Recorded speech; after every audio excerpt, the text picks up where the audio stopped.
Good day, and welcome to another episode of Throwing It Back with Sean Farrell. I am Sean Farrell. God is great all the time. All the time, God is great. And let's get right to it, shall we? So today, going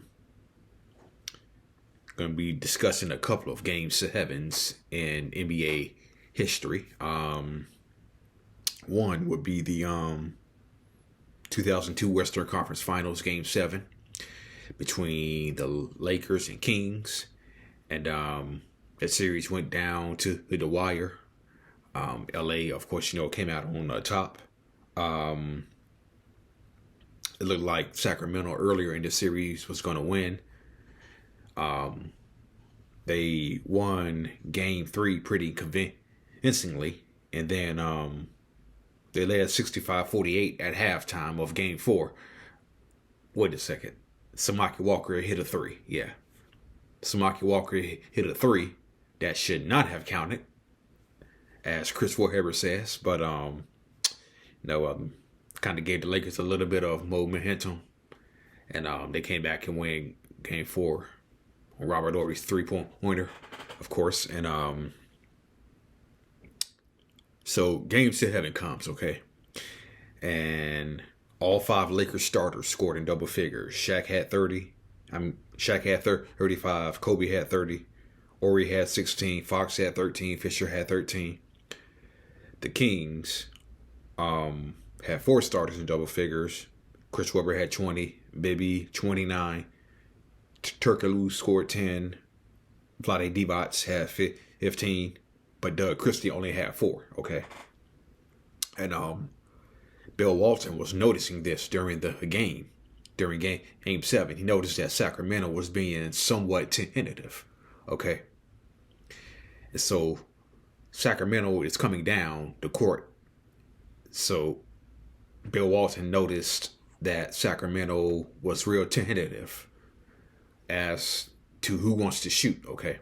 So Sacramento is coming down the court one time, and Bill Walton says, "Who wants to shoot?" And Christie took the shot, and he got glass. He got nothing but a glass. And then Steve Jones went like, "I think he's shooting out of desperation." Yeah, so Bill Walton noticed that the Kings were a little tentative in that game. Nobody really wanted to shoot. So,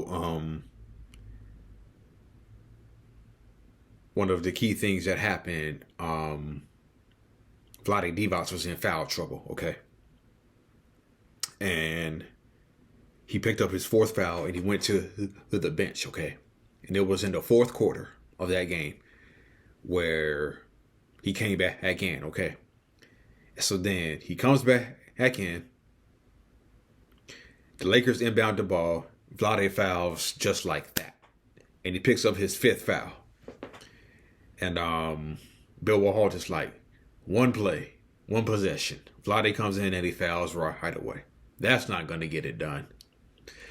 And so Vlade eventually ended up fouling out, okay? And then Chris Webber picked up a technical foul, I believe, in the third quarter. So that was huge. And Robert Horry made a clutch three in the fourth quarter. Big shot by Bob. Hit a clutch three to put the Lakers up by 1. Of course, Bobby Jackson came right back and hit for Sacramento. But the big difference in this Game 7 was Sacramento's free throw shooting, okay?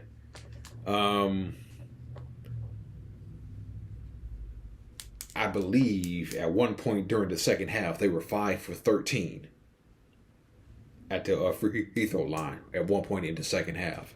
And overall, they shot 15 of 29 from the free throw line, okay? That's not going to get it done. Again, it's the Lakers, okay? That's not going to get get it done. You shoot 15 or 29 from the free throw line in the game 7. Not going to get it done. And the Lakers ended up winning 112 to 106 in overtime. And so, Bulls versus Knicks, 1992, Eastern Conference semifinals, game 7. Michael Jordan, of course, was the high man with 42. We automatically know that. John Starks had averaged 18 points in the 3 Knicks victories, but only 7 points in their losses. He scored 18 points, but the Knicks still lost by a wide margin. Wilkins didn't have a good game. He was 3 for 12. Oakley was 0 for 3, only had 4 points. And Patrick Ewing sprained his ankle in game 6 in Madison Square Garden. And so that ankle was kind of limiting him a little bit, because Patrick Ewing didn't have a rebound for most of the first half of game 7. So that ankle was really affecting him. But the Bulls were just a better team that day as well. The best team. Speaking of Chicago, Bulls versus Pacers, 1998 game 7. Jordan had 28 points that game. The turning point of that game came when the Knicks and Pacers had a jump ball, and Michael Jordan was going up against Rick Smits. Okay. And the Pacers were up by 3. Okay. So the Pacers are up by 3. It's a jump ball between Rick Smits and Michael Jordan. The Bulls win the tap, and it goes to Pippen. Pippen throws it across to Steve Kerr. Steve Kerr hits a clutch 3 to tie the game. And the Bulls go on from there to win 88-83. And Antonio Davis fouled out of that game. Antonio Davis fouled out. Dennis Rodman came in and provided some energy when the Bulls really needed it. And Larry Bird inexplicably didn't play Jalen Rose for a large part of that fourth quarter, which allowed the Bulls to take control of that game.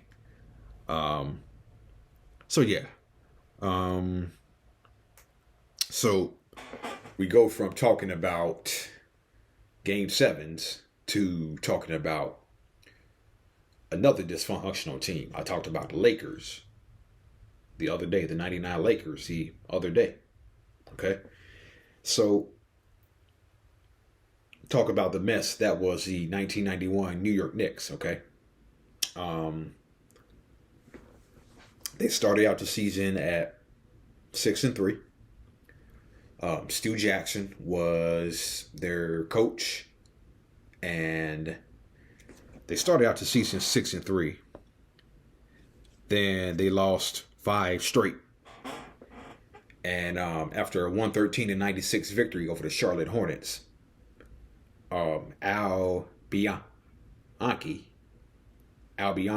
canned Stu Jackson after 15 games, and John McLeod,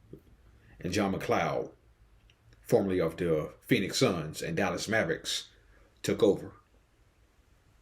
And he lost his first game to the Orlando Magic, who were still a second-year expansion team. So John McLeod lost his first game to a terrible team. Nonetheless, there was a lot of infighting on the Knicks. Mark Jackson was suspended for a couple of games that year because he got into an altercation with Al Bianchi and John McLeod. And the Knicks were just a mess in 1991. Okay. They were given significant minutes to a guy named Greg Grant. Okay. And they were given significant minutes to a guy named Brian Quinnett. John Starks, who was a rookie that year. He was playing significant minutes for stretches during that season. And after John McLeod took over, the Knicks, who had acquired Maurice Cheeks the year before, in 1990, they actually benched Mark Jackson for Maurice Cheeks. Okay. And so,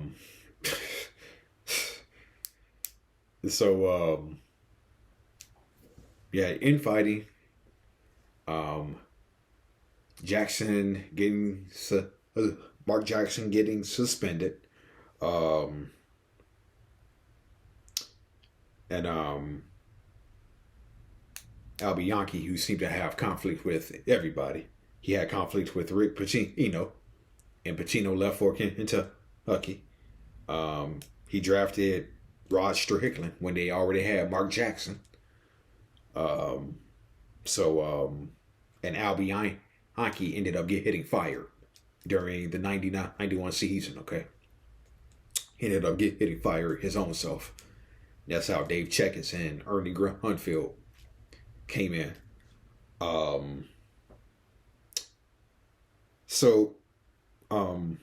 In researching the 90-91 Knicks, I discovered something that was an insane idea at that time.